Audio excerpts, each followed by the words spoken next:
আসসালামু আলাইকুম, সবাইকে শুভেচ্ছা জানাচ্ছি। একটি অনুপ্রেরণার গল্প কিংবা কিভাবে স্বাবলম্বী হয়ে ওঠা যায় সেরকম একটি গল্প নিয়ে চমৎকার একটি গল্প। আমার সাথে যিনি আছেন ইসরাফিল ভাই, তিনি দুটি গরু পালেন।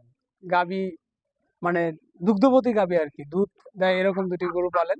দুইটা গরু থেকে প্রায় 25 থেকে 30 লিটার দুধ দিত শুরুতে, এখন 20 লিটারের মতো দেয় বা 18 লিটারের মতো দেয়। দুইটা গরু 20 লিটার দুধ দেয়।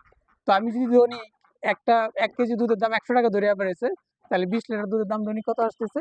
2000 টাকা। 2000 টাকা। দৈনিক 2000 টাকা যদি আসে, মাসে কত আসে? 30 দিয়ে গুণ করলে 60,000 টাকা। মাসে আসে 60,000 টাকা। তাহলে বৎসরে প্রায় 7-8 লাখ টাকার মতো আসে। মানে আপনি সহজেই দুটি গরু পালনের মাধ্যমে কিন্তু স্বাবলম্বী হতে পারেন। এখন এখানে অনেক কথা থাকবে, সেই কথাগুলোই ইসরাফিল ভাইয়ের কাছ থেকে শুনবো যে আপনার এই গরু পালার সূচনাটা কিভাবে, মানে আপনি এটা কিভাবে শুরু করলেন যদি বলেন। গরু আপনার মনে করেন যে আপনার জন্মের আগেতে আমাদের বাপে গরু বলতো, অনেক গরু ছিল। মানে ওই বাপের নীতি ধারাটাই আর কি আমি পাইছি। ওই দিক থেকে আমার গরু পালাটা শখ। কিন্তু এই দুগ্ধবতী গরু মানে দুধের গরু তো আর শুরুতে পালেন নাই, এই দুটো তো না, মনে করেন। দুধের গরু আমার বাপের শুরুতে দুধের গরু পাইছে। আচ্ছা, আমার বাপের এই যে গরু পালা অভ্যাস ছিল, ওই বাইনছির মধ্যে আমি বাপেরইটা পাইছি। ওই একটু জায়গার মতো কষ্ট করে আমি বাপেরইটা ধরে রাখছি, আমি ভাবতেছি। এই দুটো কতদিন যাবত পালতেছেন?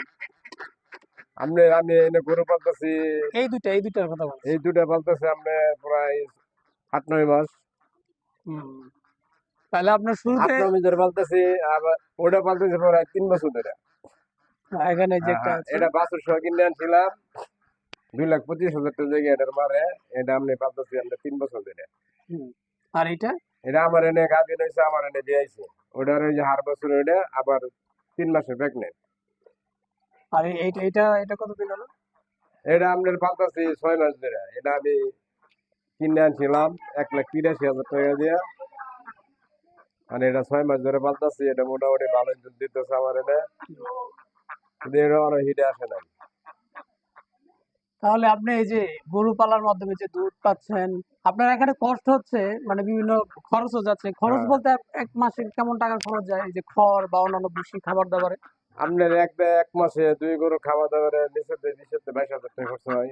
তাহলে ধরলাম আমি 20 থেকে 22 বা 25,000 টাকা ধরলাম। 25,000 আর টাকা দুধ খরচ হয়। বিক্রি করে প্রায় আসতেছে 60,000 টাকার মতো। আপনার দুধ দেখা যায় আপনার এভারেজ আপনার 50,000 52,000 এরকম আসতেছে, কারণ মানে দুধ আচ্ছা তো। 85 ধরলাম। হ্যাঁ তারপরেও তাহলে 30,000 টাকার মতো আপনার প্রফিট থাকতেছে। তা এইভাবে তো হ্যাঁ আপনি অবশ্যই স্বাবলম্বীর দিকে যাচ্ছেন। ইতিমধ্যে আমি যতটুকু দেখেছি আপনি স্বাবলম্বী আর কি। তো এখন যারা মনে করেন অনেকেই অসহায় মানুষ আছে, কাজ করতে চায় না, কিছু করতে চায় না, বা মানে বলে যে টাকা কেমনে পাবো, কিছু একটা যদি আমরা বলি যে গরু কিনেন, বলবো গরু কিভাবে কিনবো, টাকা নাই, সে বিভিন্ন অজুহাত দেয়। হুম। তাদের উদ্দেশ্যে আপনি কি বলতে চান বলেন? তারা যদি এরকম একটা গরু পালতে চায় কিংবা না, স্বাবলম্বী হতে তারা চায়। যদি মনে করে যে আমি যেহেতু অল্প জায়গার মধ্যে আমি শ্রম দিয়ে জিনিস করতেছি, কষ্ট করে পালতেছি, তারা যদি জায়গা থাকে, জায়গা না থাকলে তো পারতো না, হ্যাঁ, নিজস্ব জায়গা না থাকলে। না আপনি যেমন কষ্ট করে আপনার বাসা দিয়ে পালতেছেন, এরকম হ্যাঁ, সবারই তো বাড়ি ঘর আছে। ওরকম যে কষ্ট করে যদি আপনি মনে করেন যে ব্যাংকের টাকা ওঠে, যদি একটা গাভী ফলে, কারণ ব্যাংকে যে সুযোগ দিতেছে, আপনি ব্যাংকের টাকা উঠেলে দেয় যে আপনি 33 মাসের সুদ করুন লাগে। যদি একটা গাভী যদি আপনি 2 লাখ টাকা দিয়ে কিনে, তাহলে আপনি দৈনিক মনে করেন যে 10-12টা দুধ পাইবো। 10-12টা দুধ পাইলে মনে হয় যে অনায়াসে ব্যাংকের কিস্তিটা মনে হয় যে মোটামুটি দেওয়া যায়। হুম। যে একটা গাভী দিয়ে শুরু করলে পরবর্তী টাইমে দেওয়া একটা যায়। থেকে আরো কয়েকটা হবে। হ্যাঁ ইতিমধ্যে ভাইয়ের যেমন এই যে 3টা হয়ে গেছে, হ্যাঁ, আমার এবং একটা এটাও দিয়ে হচ্ছে 3টা হয়েছে। প্রেগন্যান্সি। হুম। এটাও প্রেগন্যান্সি আছে। তো এখানে এই যে একটা কথা ভাই চেষ্টা বললেন, থাকলে উপায়। চেষ্টা থাকলে উপায় হয়, এবং যেটা বললেন যে ব্যাংকের থেকে নেওয়া যায়। ভাই মূলত আমার একজন কাস্টমার, যিনি আমাদের কাছ থেকে এই যে এই গাভী পালনের লোনটা নিয়েছেন। তো অনেকেই আমার কাছে জানতে চান যে ভাই অল্প টাকা কিভাবে লোন নিতে পারবো। তো নরমালি গ্রামের মানুষজনের জন্য কয়েক ধরনের ছোট ছোট লোন আছে, যেমন গ্রামীণ নারী উন্নয়ন লোন। ওই গ্রামীণ নারী উন্নয়নরা তারাও যারা টাকা নিয়ে গরু কিনতে পারে, ছাগল কিনতে পারে, বা বিভিন্ন হাঁস মুরগি, এই পারপাসে গ্রামীণ নারী উন্নয়ন লোন দেওয়া হয়ে থাকে। আবার গাভী পালন নামে একটা লোন আছে, গাভী পালন লোন। এটা মনে করেন 1.5 লাখ 2 লাখ টাকার মতো দিয়ে থাকে, দুইটা বাছুর কিনে সে পালবে। এইটারই আরেকটা নাম আছে যে দুগ্ধবতী গাভী, মানে দুধ উৎপাদনের জন্য একেবারে মানে দুধের গরু কিনবে। এইটাও আরেকটা পারপাস, মানে দুধ দেয় যে গরুগুলো ওইরকম গরু কিনবে, এটার জন্য লোন দিয়ে থাকে, এটা আরেকটা ক্যাটাগরি।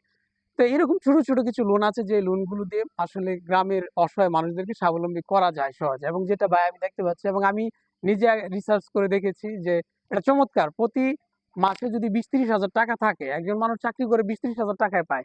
হ্যাঁ, এখনো পরিশ্রম আছে, অনেক পরিশ্রম আছে। আর একবার প্রত্যন্ত অঞ্চল হলে এই গোবরগুলো কাজে লাগানো যেত, কিংবা কোনো ওইরকম সুযোগ যদি থাকতো, এখানে যদি নাই, গ্যাস প্লান্টের যদি সুযোগ থাকতো সেটা করা যেত।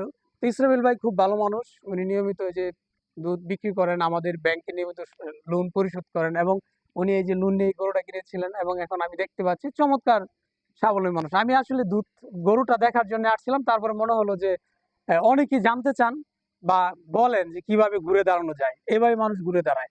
ইসরায়েল ভাই একদিন অনেক উপরে উঠে যাবে, 3টা গরু আছে, এটা প্রেগনেন্সি, ওটা ফিট চলে আসবে। তো এই থেকে 3টা থেকে যদি 6টা হয়, তাহলে চিন্তা করেন প্রতি মাসে একটা থেকে যদি 20,000 আসে, 6টা থেকে কত আসবে। এবং আরেকজন কাস্টমার আমার আছেন, ওনার নাম সুজন, উনি একটা ফার্ম দিয়ে ফেলছেন, ওনার এখন 8টা গরু আছে, এবং ওই 8টা গরু দুধ বিক্রি করে তিনি এখন 4 তলা বাসায় একটা ফাউন্ডেশন শুরু করেছেন। তো ওটা একদিন দেখতে যাবো, ওটা আমার জন্য বেশি কিউরিওসিটি যে শুধু এই দুধ বিক্রির টাকা দিয়ে তিনি 4 তলা বাসায় ফাউন্ডেশন শুরু করেছেন। তো সেটা আরো বড় অনুপ্রেরণার হবে।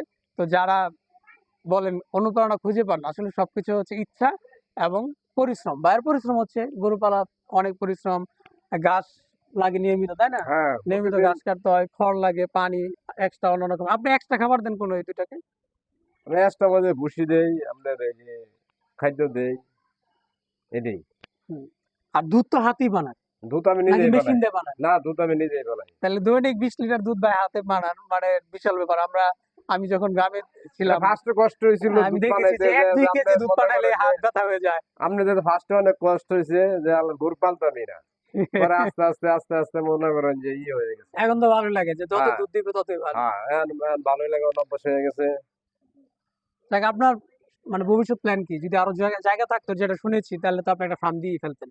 এখন এই এখানে আল্লাহর তো আর মধ্যে সুযোগ যেহেতু নাই। আমার অল্প জায়গা, আমার যে বেশি জায়গা থাকতো, আপনার এটা গাভী আছে, গাভীর ফার্ম থাকতো, তারপর আমার বৈশের ফার্ম করার চিন্তা ভাবনা ছিল। মানে জায়গা থাকলে একটা বড় ফার্ম, বড় বড় ফার্ম করা পাইতাম, আর মনে হয় যে মনের অনেক ইচ্ছা ছিল, পূরণ হইতো। হুম।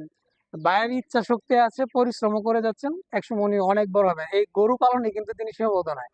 গরুকে খাবার দিয়ে উনি আবার এক্সট্রা আরো অন্য কাজ করেন, দোকানদারি করেন, শীতের সময় শীতের পিঠা, আবার এই যে এখন ইফতারির দোকান দিয়েছেন, বিভিন্ন কিছু। মানে আসলে ওনার বড় হওয়ার বা উনি একসময় আসলে বড় হবেন, সেই ওনার মধ্যে আমি সেই জিনিসটা দেখতে পাচ্ছি। সেই জন্য উনি আমার অনুপ্রেরণা। আমি অনুপ্রেরণা পাবো বিধায় এখানে আসলে এই ঘটনাটা জানার পর আমি দেখতে পাচ্ছি, এবং ওই যে আরেকটা যেটা বললাম সেটাও দেখতে যাবো এবং আপনাদেরকে শেয়ার করবো।